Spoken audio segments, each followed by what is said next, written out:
Hello मेरे प्यारे साथी, नमस्कार। स्वागत है आपका अपने परिवार अंकित एजुकेशन अड्डा पर। आज हम बात करने वाले हैं आपसे जीके के बारे में, सामान्य ज्ञान के बारे में। सामान्य ज्ञान से अधिकतर एग्जामों में क्वेश्चन पूछा जाता है, या यूं कहें कि हर एक एग्जाम में सामान्य ज्ञान आपका महत्वपूर्ण होता है। तो इसके लिए हम आपको रिवीजन क्लास लेकर आ रहे हैं हैंड रिटेन नोट्स के माध्यम से। अच्छा लगे तो वीडियो को लाइक और शेयर कर देना। चैनल पर नए हो तो चैनल को सब्सक्राइब भी कर लेना। यहाँ पर हम आपको मोस्टली कम से कम समय में और कम से कम वीडियो में आपका पूरा रिवीजन करवा देंगे। जैसे हमने हिस्ट्री के आपके 10 से 15 वीडियो के अंतर्गत आपका हिस्ट्री पूरा कवर हो जाएगा, ऐसे ही आपके 10 वीडियो के अंदर पूरा हिस्ट्री के जगह पॉलिटी भी हो जाएगा। ऐसे ऐसे 10 से 15 वीडियो में हर एक सब्जेक्ट कवर कर रहे होंगे, और इन सभी को हमने प्रैक्टिस सेट में तोड़ा है हमने। ठीक है, जैसे यहाँ पर लिखा है हिस्ट्री प्रैक्टिस सेट 1, तो इसमें हमारा पहला प्रैक्टिस सेट है। इसे हमने या हर एक प्रैक्टिस सेट को 20 से 25 क्वेश्चन लेकर अच्छे तरीके से डिटेल सॉल्यूशन के साथ बताया जाएगा इसमें। ठीक है, पूरा रिवीजन कर लीजिएगा। मात्र आप इसे कम से कम समय में रिवीजन कर सकते हैं और पूरा जीके को स्ट्रॉन्ग भी कर सकते हैं। जिन्होंने कुछ भी नहीं पढ़ा है वो भी देख सकते हैं, और जिन्होंने अच्छे से पढ़ लिया है वो रिवीजन करना चाहते हैं तो वो हमारे साथ कर सकते हैं। हर एग्ज़ाम के लिए महत्वपूर्ण रहेगी, इसलिए यहाँ पर हमने लिखा भी है कि history practice set 01 for all exam और बाय अंकित सर। ठीक है, ये हमारे द्वारा ये लिखा हुआ है, और इसमें हम सारा जीके कवर करवाएंगे। तो आप अगर अच्छा लगे तो प्लीज़ वीडियो को लाइक और शेयर कर देना। ठीक है, तो पहले सेट की ओर चलते हैं। आज हम पहला सेट में हमारा पहला प्रश्न बनता है, लिखा है प्रागैतिहासिक काल का सही क्रम क्या है। तो सबसे पहले प्रागैतिहासिक काल को 3 काल में बांटा जाता है। जैसे हम बात करेंगे पुरापाषाण काल, मध्य पाषाण काल और नवपाषाण काल। ठीक है, पुरापाषाण काल की कुछ महत्वपूर्ण बातें याद रख लीजिए। सबसे पहले पत्थर के औजारों का प्रयोग इसमें हुआ था, और पत्थर के औजारों की जो खोज है वो 1863 ईस्वी में रॉबर्ट ब्रुस के द्वारा की गई थी। इसके समय में, यानी कि हम बात करें पुरापाषाण काल के समय, जो मानव है वो गुफाओं में रहता था। ठीक, इनके समय अगर बात करें इस काल की, तो जीविका का मुख्य आधार शिकार करना था। तो आपको क्या इंपॉर्टेंट पॉइंट याद रखने हैं, तो इसका तो ये क्रम हो जाएगा। सबसे पहले पत्थर के औजार, गुफाओं में रहता था मानव, और शिकार करना इसका मुख्य आधार था जीविका का। तो ऐसे ही महत्वपूर्ण क्वेश्चन है। ठीक है, सारे क्वेश्चन को डिटेल के साथ लिया गया है। चलिए, सेकंड क्वेश्चन की अगर हम बात करें तो यहाँ पर लिखा है भारतीय पुरातत्व का जनक किसे कहा जाता है। तो ये इसका आंसर जो हो जाएगा, अलेक्जेंडर कनिंघम को कहा जाता है। इनका जन्म 1814 ईस्वी में लंदन में हुआ था। ये जो हैं बंगाल इंजीनियर ग्रुप के सदस्य थे। ठीक है, मतलब ये इंजीनियर थे इस ग्रुप के। और आर्कियोलॉजिकल सर्वे ऑफ इंडिया, जिसे हम ASI बोलते हैं, इसकी जो स्थापना है, या हम जनक कहें तो अलेक्जेंडर कनिंघम हो जाएगा। लेकिन स्थापना कब की गई थी, तो 1861 में की गई थी। किसके द्वारा, तो अलेक्जेंडर कनिंघम के द्वारा। आगे तीसरा क्वेश्चन है, कार्बन डेटिंग निम्न की आयु निर्धारण हेतु प्रयोग होता है।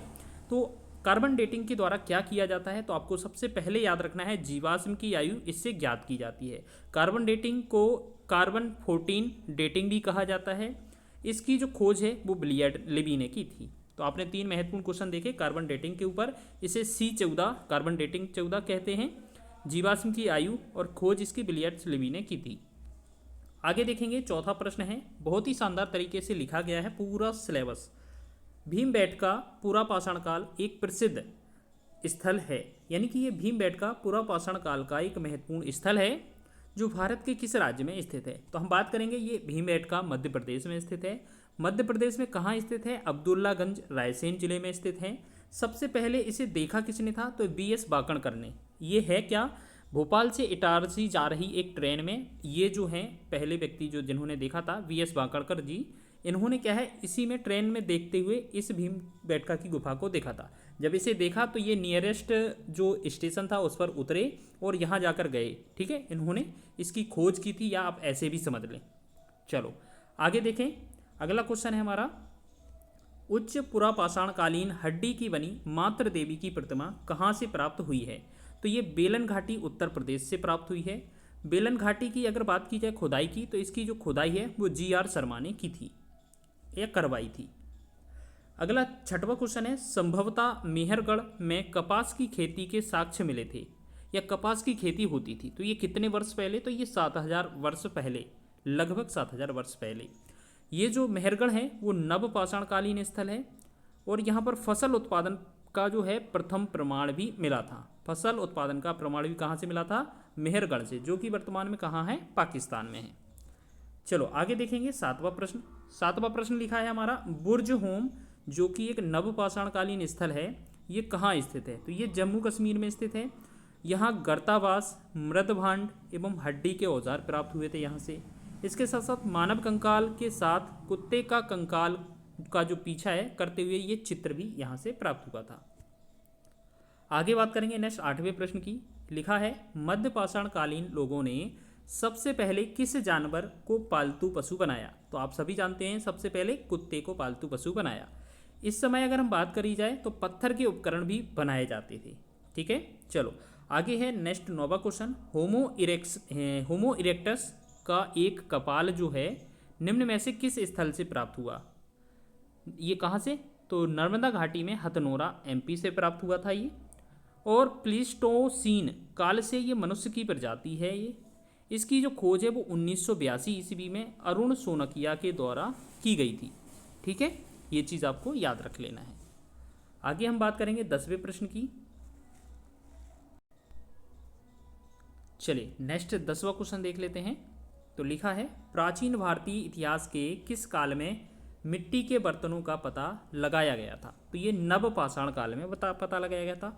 इस समय जो औजार है वो किसके बनाए जाते थे? पत्थर की कुल्हाड़ी, यानी कि पत्थर के औजार बनाए जाते थे। तो इसमें जो है पत्थर की कुल्हाड़ी इस समय का एक प्रमुख हथियार था, औजार था। यहाँ पर अगर बात करी जाए तो इस काल के नवपाषाण काल के प्रमुख स्थल कौन कौन से हैं? जैसे मेहरगढ़ हो गया, बलूचिस्तान हो गया, ये दोनों के दोनों पाकिस्तान में हैं और ये नवपाषाण काल के प्राचीन स्थल हैं। देखो ये जो जीके का जो वीडियो है, प्रैक्टिस सेट है, हर एग्जाम के लिए महत्वपूर्ण है। अभी आप पहला वीडियो देख रहे हैं, इसमें आपको थोड़ा कन्फ्यूजन लग सकता है। जैसे ही आपका थोड़ा आगे बढ़ते जाएंगे, वैदिक सभ्यता पढ़ेंगे, फिर हम वंश पढ़ेंगे, तो उनमें आपको थोड़ा इंटरेस्ट जरूर आएगा। अच्छा लिखा है, अच्छे तरीके से सजोकर लिखाया गया है, ये मेरे द्वारा लिखा है। ठीक है, चलिए कौन सिंधु घाटी सभ्यता स्थल जो है अब पाकिस्तान में स्थित है? वर्तमान में ऐसा कौन सा सिंधु घाटी सभ्यता का स्थल है वो वर्तमान में पाकिस्तान में है? तो हम कह सकते हैं हड़प्पा है। हड़प्पा की बात की जाए तो ये मोंटगोमरी पाकिस्तान में स्थित है वर्तमान में। ऐसे ही आपको 3 और बताने हैं। जैसे आलमगीर आपका पूछा जाए तो आलमगीरपुर ये आपका मेरठ उत्तर प्रदेश भारत में है। कालीबंगा की बात की जाए ये हनुमानगढ़ राजस्थान भारत में स्थित है। लोथल की बात की जाए तो ये अहमदाबाद गुजरात भारत में स्थित है। ठीक है, इसके साथ साथ आगे नेक्स्ट क्वेश्चन देखेंगे। अगला हम 12वां प्रश्न।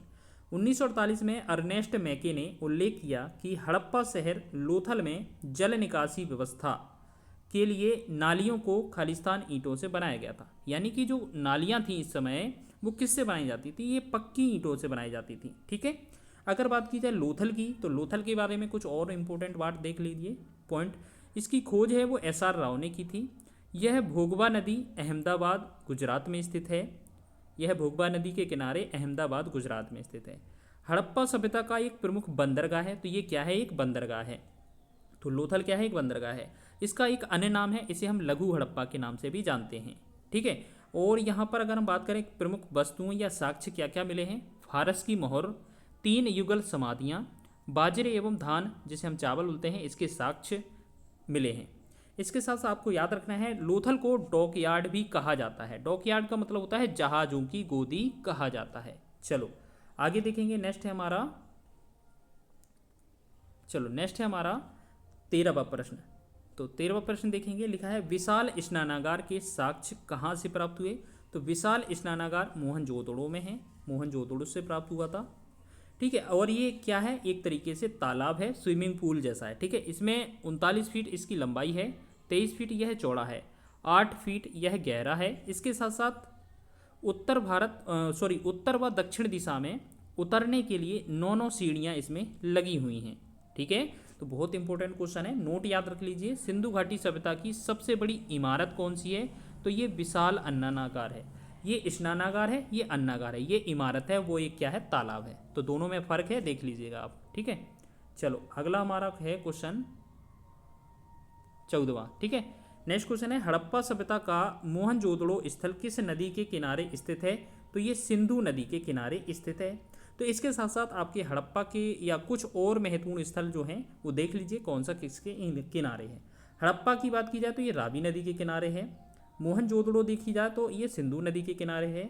आलमगीरपुर देखा जाए तो ये हिंडन नदी के किनारे है। कालीबंगा घग्गर नदी के किनारे है।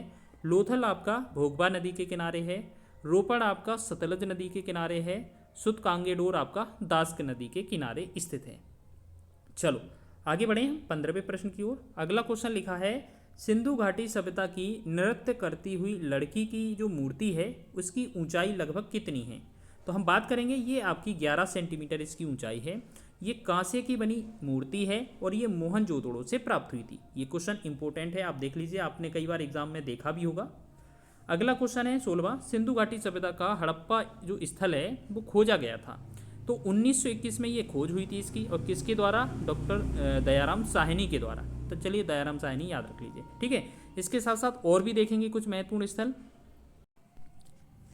नेक्स्ट क्वेश्चन है हमारा, चलिए नेक्स्ट क्वेश्चन देखेंगे। चलिए देखिए नेक्स्ट क्वेश्चन है कि सिंधु घाटी सभ्यता का हड़प्पा जो स्थल है वो खोजा गया था किसके द्वारा?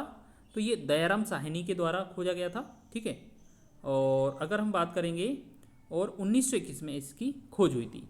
इसके साथ साथ हमें ये और देखने थे कौन कौन कहाँ खोजा गया था। जैसे मोहनजोदड़ो की बात की जाए तो राखलदास बनर्जी के द्वारा 1922 में, आलमगीरपुर यज्ञदत्त शर्मा के द्वारा, लोथल आर राव के द्वारा 1954 में, कालीबंगा की बात की जाए बीके थापर तथा बीबी लाल के द्वारा 1960 में।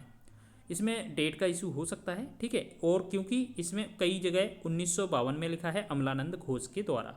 तो इसमें आप देख लीजिए कि विकल्प में क्या दिया है। पुरातात्विक स्थल की बात की जाए तो ये सुरकोटदा जो है वो कहाँ स्थित है? तो वर्तमान में गुजरात के कच्छ में स्थित है। और ये हड़प्पा का सभ्यता का स्थल है, हड़प्पा सभ्यता का स्थल है। यहाँ से साक्ष्य मिले थे घोड़े की हड्डियों के साक्ष्य, क्योंकि साक्ष्य बहुत पूछे जाते हैं।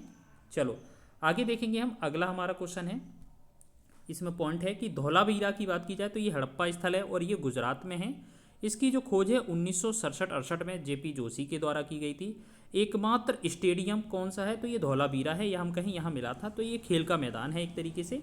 राखीगढ़ी हड़प्पा स्थल है, ये कहाँ? हिसार जिला हरियाणा में ये प्राप्त हुआ था। कालीबंगा की बात की जाए, ये जो स्थल है हड़प्पा का स्थल है, ये राजस्थान में है। जुते हुए खेत के जो साक्ष्य हैं और अलंकृत ईंटें ये यहाँ से प्राप्त हुई थी। कालीबंगा ये बहुत ही महत्वपूर्ण है, अभी के जो हाल ही के एग्जाम में जो आपका लोअर पीसीएस का एग्जाम हुआ है उसमें भी ये पूछा गया था, ठीक है। चलो आगे देखें। नेक्स्ट हमारा क्वेश्चन है कि वर्ष 1944 में भारतीय पुरातत्व सर्वेक्षण के महानिदेशक के रूप में किसने पदभार संभाला और हड़प्पा सभ्यता की खुदाई का जिम्मा लिया? तो ये है एम व्हीलर, ठीक है। इसके बाद खुदाई स्थल की बात की जाए तो अरिकामेडु और ब्रह्मगिरी इन्होंने खोदे थे या खुदाई करवाई थी। एएसआई की बात की जाए, जो हम पीछे बात कर चुके हैं, आर्कियोलॉजिकल सर्वे ऑफ इंडिया, ठीक है, भारतीय पुरातत्व सर्वेक्षण विभाग जो है इसकी जो स्थापना है वो 1861 में। और इसके पहले जो महानिदेशक हैं, हेड की बात की जाए तो अलेक्जेंडर कनिंघम, या हम कहें इन्हीं को ही इसका जनक कहा जाता है। ये चीज़ हम पीछे बात भी कर चुके हैं, ठीक है। अगला क्वेश्चन है हमारा, सिंधु सभ्यता के लोग कांसा बनाने के लिए किसका प्रयोग करते थे? तो आपको से ये पूछा है कि कांसा किस किस का मिश्रण है। तो कांसा जो है वो तांबा और टिन का, यानी कि कॉपर और टिन का मिश्रण होता है। केंद्र की बात की जाए, यहाँ पर हड़प्पा होने के कारण इसे हड़प्पा सभ्यता कहते हैं। मतलब सिंधु सभ्यता को हड़प्पा क्यों कहा जाता है? क्योंकि इसका जो केंद्र है हड़प्पा, इसको होने के कारण इसे हड़प्पा सभ्यता भी कहते हैं। हड़प्पा की बात की जाए तो हड़प्पा जो है वो रावी नदी के किनारे पाकिस्तान में स्थित है। और ये कैसी सभ्यता है? ये कहाँ से युगीन सभ्यता है। आगे हमारा पॉइंट है जो हम रिपीट कर रहे हैं कि रेडियो कार्बन 14 विधि, जो कि कार्बन डेटिंग विधि है, इसके अनुसार हड़प्पा सभ्यता का काल जो है वो कब से कब तक का है? तो 23,000 ईसा पूर्व से लेकर 1750 ईसा पूर्व का है। अगर बात कही जाए इसमें हड़प्पा सभ्यता की जो लिपि थी वो कैसी थी? पिक्टोग्राफ लिपि थी, या हम कहें चित्रात्मक थी, ठीक है ना, समझ में आया। चलो आगे हमारा 20वां प्रश्न, बहुत ही अच्छा प्रश्न है। मोहनजोदड़ो का अर्थ क्या होता है? तो इसका अर्थ है मुर्दों का टीला, मृतकों का टीला, और ये सिंधी भाषा का शब्द है, ठीक है। सिंधु नदी लरकाना जिला सिंध प्रांत पाकिस्तान में ये स्थित है। यानी कि मोहनजोदड़ो आपसे पूछा जाए तो कहाँ पर है? पाकिस्तान में, सिंधु नदी के किनारे लरकाना जिला सिंध प्रांत में पाकिस्तान में स्थित है, ठीक है। इसे सैंधव स्थल भी कहा जाता है, ठीक है, सैंधव स्थल भी कहा जाता है। इसकी शासन व्यवस्था की अगर बात की जाए तो राजतांत्रित ना होकर ये जनतंत्रात्मक थी। इसकी जो खोज है वो 1922 में हम पीछे बात कर चुके हैं कि राखलदास बनर्जी ने की थी। इसके जो अन्य नाम है वो नाम देख लीजिए, सिंध का बाग या सिंध का नखलिस्तान किसे कहा जाता है? मोहनजोदड़ो को, क्योंकि ये भी एग्जाम में पूछा जा सकता है। चलिए आगे देखेंगे, नेक्स्ट हमारा 21वां प्रश्न है, किस स्थान पर हड़प्पा कालीन रथ की एक प्रतिमा प्राप्त हुई थी। देखिए बहुत ही अच्छे अच्छे प्रश्न हैं यहाँ पर। तो देखो ये हो जाएगा इसका आंसर दैमाबाद। दैमाबाद वर्तमान में कहाँ है, महाराष्ट्र में है। हड़प्पा का दक्षिणतम स्थल है। जैसे आपने 4 स्थल देखे थे, हम यहाँ पर देखो चारों स्थल लिख कर आए हैं। जैसे यहाँ पर पूर्व में क्या है, आलमगीरपुर, जो कि यूपी में मेरठ में पड़ता है, हिंडन नदी के किनारे पड़ता है। इसका पश्चिमी भाग जो है, पश्चिम में कौन सा, दास्क नदी के किनारे पड़ता है, सुतकांगेडोर। सुतकांगेडोर जो है वो वर्तमान में पाकिस्तान में है। ठीक है, ये क्या है, सिंधु घाटी के जो हड़प्पा कालीन जो स्थल है ना, पूरा चारों सिंधु घाटी सभ्यता कहाँ से कहाँ तक फैली थी, जो है कि ऊपर ये स्थान है। जैसे उत्तर में आपसे पूछा जाए तो ये मांडा था, जम्मू कश्मीर में है, जो कि चिनाब नदी के किनारे है। ऐसे ही दक्षिण में था इसका हिस्सा, जिसे हम प्रवरा नदी के किनारे बोलते हैं, दैमाबाद को। दैमाबाद वर्तमान में कहाँ है, महाराष्ट्र के किनारे है, महाराष्ट्र में स्थित है, सॉरी। ठीक है, तो इस प्रकार अगर हमसे पूर्व में पूछा जाए कौन है, आलमगीरपुर है, उत्तर प्रदेश मेरठ में हिंडन नदी के किनारे। पश्चिम में पूछा जाए सुतकांगेडोर है, दास्क नदी के किनारे है, पाकिस्तान में है। ऐसे ही उत्तर में पूछा जाए तो मांडा है, जम्मू कश्मीर में, चिनाब नदी के किनारे। ऐसे ही दक्षिण में पूछा जाए तो दैमाबाद है, प्रवरा नदी के किनारे और महाराष्ट्र में। ठीक है, चलो ऐसे आगे हम बात करेंगे 22वें प्रश्न की। लिखा है, कौन सी सभ्यता अपने नगर नियोजन के लिए प्रसिद्ध थी। तो नगर नियोजन वाला क्वेश्चन बहुत ही महत्वपूर्ण बनता है। यह है आपका सिंधु घाटी सभ्यता, हड़प्पा सभ्यता जिसे हम बोलते हैं। ठीक है, सीधी सड़कें एक दूसरे को समकोण पर काटती थी। इसमें होता क्या है, जो भी इनकी सड़कें होती थी, इनका जो मुख्य जो चिन्ह होता था, यानी कि ये एक दूसरे को समकोण पर काटती थी। इस तरीके से, कैसे, इस तरीके से इनके रास्ते होते थे। चलिए एक पॉइंट क्या है, इनका महत्वपूर्ण 2 प्रमुख नगर देख लीजिए, एक हड़प्पा और एक मोहनजोदड़ो। ये किसके हैं, सिंधु घाटी सभ्यता कह सकते हैं या हड़प्पा सभ्यता कह सकते हैं। ठीक है, हड़प्पा का अन्य नाम देखिए क्या क्या है, इसे तोरण का नगर, तोरण द्वार का नगर, या अर्ध औद्योगिक नगरी भी कहा जाता है। किसे, हड़प्पा को। यहाँ पर अगर बात की जाए साक्ष्य की, तो हड़प्पा से क्या क्या साक्ष्य मिले हैं, तो सबाधान R37, अन्नागार, मछुआरे का चित्र, कांसे की गाड़ी और शंख का बैल, ये इसके महत्वपूर्ण साक्ष्य मिले हैं, एविडेंस मिले हैं। ये चीज़ भी आप याद रखिएगा। चलिए मोहनजोदड़ो की बात की जाए तो मोहनजोदड़ो के बारे में देख लीजिए। अन्य नाम इसका क्या था, स्तूपों का शहर, रेगिस्तान का बगीचा। इसमें जो साक्ष्य मिले हैं, एविडेंस मिले हैं, वो क्या क्या हैं, नर्तकी की मूर्ति, बृहद स्नानागार, पुरोहितों का आवास, पशुपतिनाथ की मूर्ति, चमकता हुआ बंदर का चित्र यहाँ से मिला है। 2 पॉइंट हमें याद रखने हैं। पिग्गट ने, यानी कि पिग्गट ऋषि ने हड़प्पा व मोहनजोदड़ो को सिंधु घाटी सभ्यता की जुड़वा राजधानी भी कहा था। ठीक है, चलिए ये चीज़ हो गया।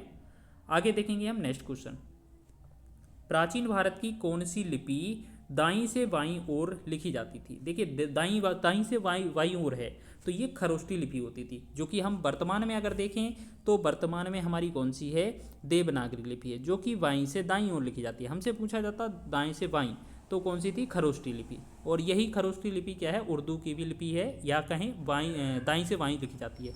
लेकिन हमारी जो लिपि है वो क्या है, बाईं से दाईं ओर।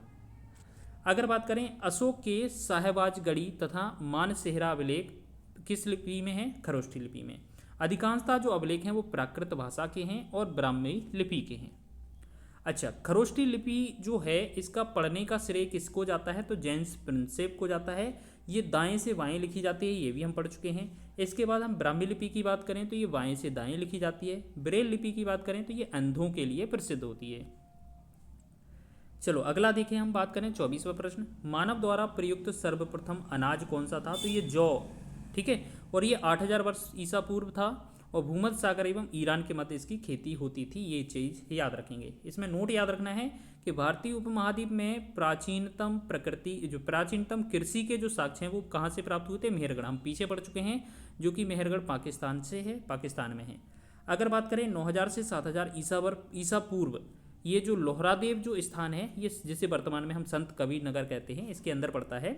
ये यूपी से है, और यहाँ से चावल के साक्ष्य भी प्राप्त हुए थे। ठीक है, अब एक लास्ट क्वेश्चन लिया है हमने कुछ महत्वपूर्ण साक्ष्य से रिलेटेड, यानी कि कुछ महत्वपूर्ण प्रश्नों से रिलेटेड। जैसे आपने चन्हूदड़ों का नाम ज़्यादा सुना है, ये सिंधु नदी के किनारे सिंध प्रांत पाकिस्तान में स्थित है।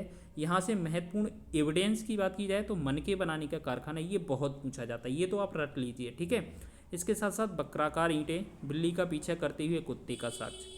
इसकी जो खोज है वो 1931 में गोपाल मजूमदार, अर्नेस्ट मैके दोनों ने मिलकर की थी। अगर बात की जाए रोपड़ की, तो अगला हमारा क्या है, रोपड़। तो रोपड़ में हम बात करेंगे तो ये सतलज नदी के किनारे पंजाब में स्थित है। इसकी जो खोज है वो यज्ञदत्त शर्मा के द्वारा की गई थी 1955 में। इससे जो एविडेंस मिले वो कौन कौन से हैं, जैसे तांबे की कुल्हाड़ी, मानव के साथ कुत्ते को दफनाया जाना, ये चीज़ इससे साक्ष्य मिले थे। आगे हम बात करेंगे दो और महत्वपूर्ण स्थल, जैसे हम बात करेंगे बनावली। तो बनावली जो है यहाँ सरस्वती नदी के किनारे हिसार हरियाणा में स्थित है। इसकी जो खोज है वो 1973 में रविंद्र सिंह बिष्ट के द्वारा की गई थी। यहाँ से जो महत्वपूर्ण साक्ष्य मिला है वो जौ का साक्ष्य मिला है, मिट्टी का हल, सड़कों पर बैलगाड़ी के साक्ष्य मिले हैं। अगला लास्ट बचता है ये हमारा धौलावीरा। धौलावीरा की बात की जाए तो ये गुजरात के कच्छ में स्थित है। तो गुजरात के कच्छ में है। इसका अन्य नाम की बात की जाए, इसी यहाँ पर बात करेंगे, इसे सफ़ेद कुआं या बीरा का कुआं कहा जाता है। यह एक आयताकार नगर भी है। ठीक है, तो इस प्रकार हमने कुछ महत्वपूर्ण प्रश्न कवर किए हैं जो कि हिस्ट्री के प्रैक्टिस सेट 1 के नाम से हमने लिए हैं। ऐसे ही हमने मात्र आपके 14 सेट में आपका हिस्ट्री का कवर हो जाएगा, या हम ये कहें कि 15 सेट से पहले ही हिस्ट्री कवर हो जाएगा, जिसमें हमने एक पार्ट आज आपका कवर कर लिया है। ठीक है, तो ऐसे ही हम आगे भी आपको पार्ट 1, पार्ट 2, पार्ट 3 ऐसे ही निकल के पूरा दे देंगे। मात्र 14 से 15 वीडियो में आपका पूरा हिस्ट्री कवर हो जाएगा कम से कम समय में।